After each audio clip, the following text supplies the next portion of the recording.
Alright, this is my 2021 Honda Trail 125. So we'll start here. This is a crash bar that I've added. This is the factory skid plate, although I do have an upgraded skid plate in the mail. Underneath, you can see we have a fumoto valve.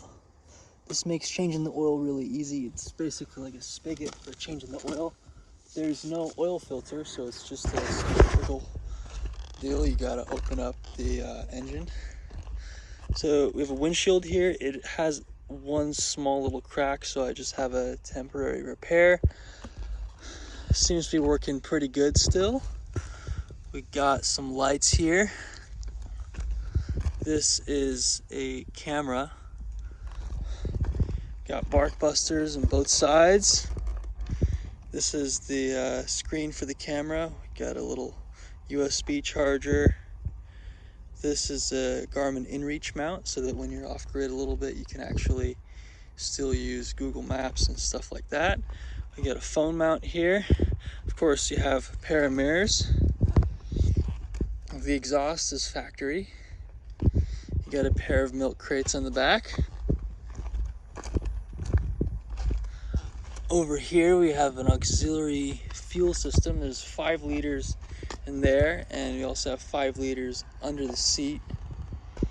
Actually, under the seat is also a helmet lock.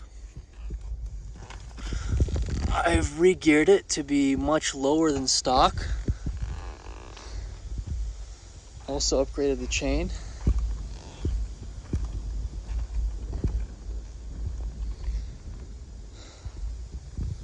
We have a little cup holder here. Little holder there too. I've got all the tools, whole bunch of spares. We have the stock crash guard, a few oil drain plugs. It'll come with about a half quart of oil. Got a first aid kit, a whole bunch of bungee nets, and we have disc brake alarm. I also have this headlight protector, which is really nice. There's also a rack that attaches to that, but you can only have either the windshield or the rack. So I've chosen the windshield for now.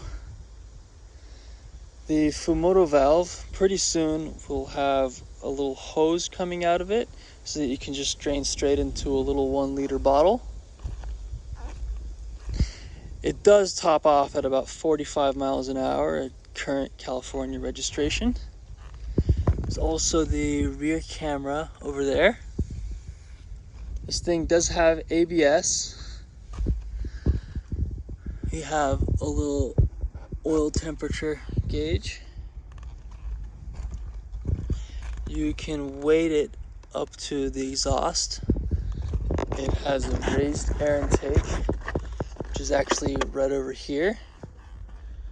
We have a rear rack extender, as well as this central rack. Comes with an air compressor. Comes with basically anything that you would ever want or need to go on an adventure. You also have a little 12-volt plug right there. That one is actually straight to the battery. We have a switch for the light here.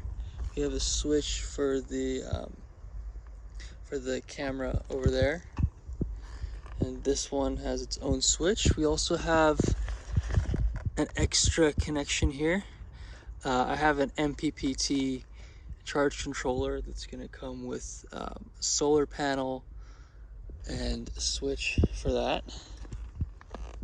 And that solar panel is sized perfectly for this milk crate, so you can just have it on a hinge going up and down. We also have an upgraded lithium battery on the inside, so it can handle all the electronics. Yeah, I've done a lot to this bike. I have dropped it a few times. Nothing too major though. Mechanically, this thing is in fantastic shape. And I swear this thing is going to run another 20 years. You know, it's got all the bells and whistles, electronic fuel injection, semi-automatic. It's got the heel shifter, which is really nice. Yeah, this bike is, I love this thing, to be honest. I'm pretty reluctant to sell it, but I do want to get myself into an older Volkswagen, so I think this is probably the best way for me to do that. I also have, these are for riding boots, so I normally wear these motocross boots when I ride. It's a little bit overkill, but I like to lock my boots to the bike, so it's nice to have those just handy. I pretty much have every tool that you could ever need to rebuild the engine that'll come with this bike. So if anything happens, you get stranded anywhere, I built this for kind of getting lost in the middle of nowhere as a solo rig. So that's how it's equipped.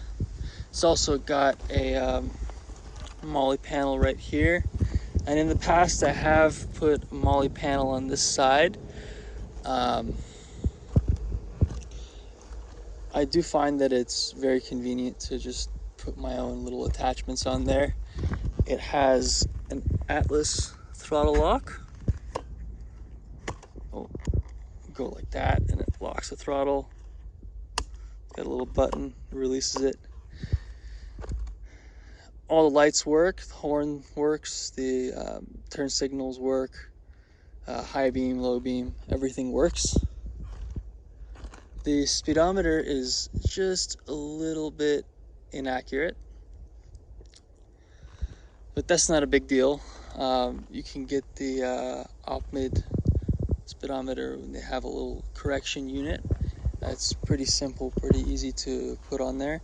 The gear ratio stock is 2.79. Right now we're running 4.0. So it's considerably slower at the top speed, but it really gets up there. It does 45 uphill all day long, 45 downhill all day long, and I'm at like 5,000 feet. So, you know, this bike really is, it's pretty perfect for the place that I live. I reckon at sea level it might be a little faster, a little bit closer to 50 miles an hour. But you know, if you had the stock gearing, this thing probably does like 60, 65 on the flats. So I wouldn't take it on the freeway. This has 2,500 miles on it. You can see I have a few stickers. It's my local area here, and I have done a pretty good portion of Route 66 with this bike. I bought it from the previous owner in Oklahoma, and I've owned it for I want to say about 2 months now. This thing has been nothing but reliable.